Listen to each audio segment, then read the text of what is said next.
Van passar 2 setmanes abans que algú s'adonés de la desaparició del senyor Sommer. La primera a caure-hi fou la dona del pescador Riddle, que començà a preocupar-se pel lloguer de la mansarda. Com que al cap de 2 setmanes més encara no havia aparegut, ho comentà amb la senyora Stangelmeyer, que en parlà amb la senyora Ear, que ho comentà a les clientes. Però no hi havia ningú que hagués vist el senyor Sommer o pogués dir on havia anat a parar.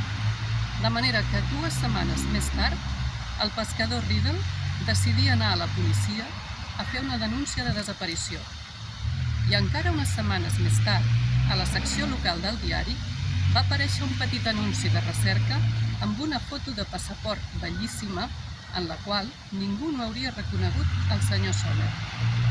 Se'l veia jove, amb tots els cabells de color negre, una mirada enèrgica i un somriure confiat, quasi atrevit.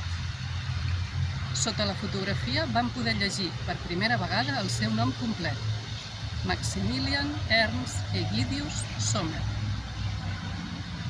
Durant uns dies, el senyor Sommer i la seva misteriosa desaparició foren tema de conversa al poble. Estava ben tocat, deien alguns. Es deu haver perdut i ja no sap tornar a casa. Potser ja ni sap qui és ni on viu. Potser ha migrat, deien uns altres, al Canadà o a Austràlia, perquè amb la seva claustrofòbia Europa se li ha tornat petita. Es deu haver perdut per les muntanyes, deu haver caigut per un barranc i deu haver-se matat, deien encara uns tercers. Pensar en el llac no se li acudia a ningú, i abans que els diaris s'haguessin esgrogueït, ja tothom havia oblidat el senyor Sommer. De tota manera, no l'enyorà ningú.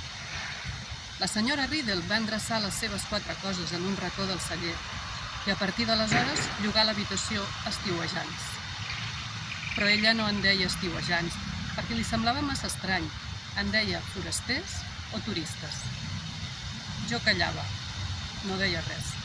Fins i tot aquell vespre en què vaig arribar a casa amb un retard considerable i vaig haver de sentir els sermons sobre els efectes pertorbadors de la televisió, no vaig explicar res del que sabia. I més tard tampoc. Ni a la meva germana, ni al meu germà, ni a la policia. Ni al mateix Cornelius Mitchell no li vaig dir ni una sola paraula.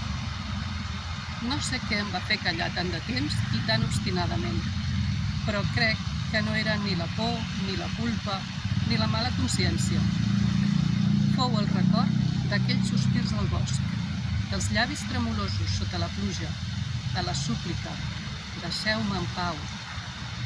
El mateix record que va fer-me callar quan vaig veure com el senyor Sommer s'enfonsava a l'aigua.